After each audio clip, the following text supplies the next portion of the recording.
सही देबू तू धोखा कबो सोचल न रही।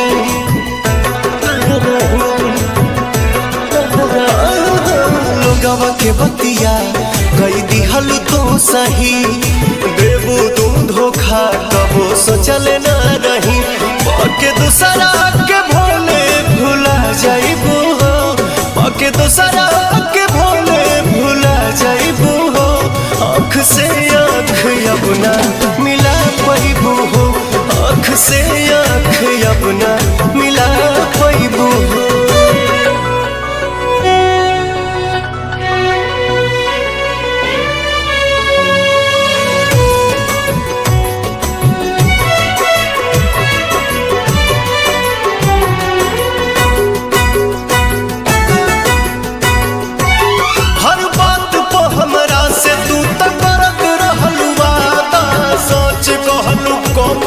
से झूठ बोललू ज्यादा,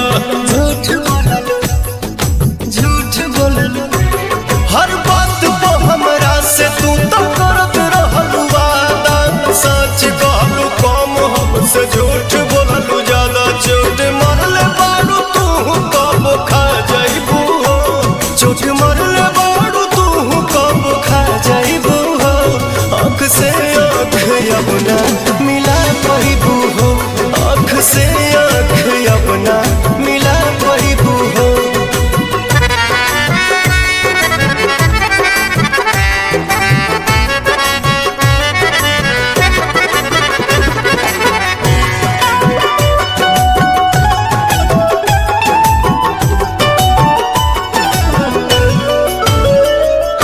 टिकबू न कहीं तू जल्दी हाल रही ऐसन, हर केहू मिली नया जात पवन जैसन। याद पवन याद पवन टिकबू न कहीं तू जल्दी हाल रही ऐसन, हर केहू मिली नया जात पवन जैसन। हमर जान के तनो सोहरत तू पा जाइबू हो, हमर जान के तनो सोहरत तू पा जाइबू हो।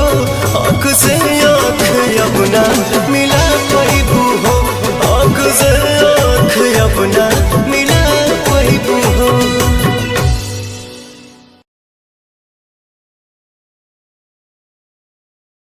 से आँख अपना मिला पाइबू हो, आँख से आँख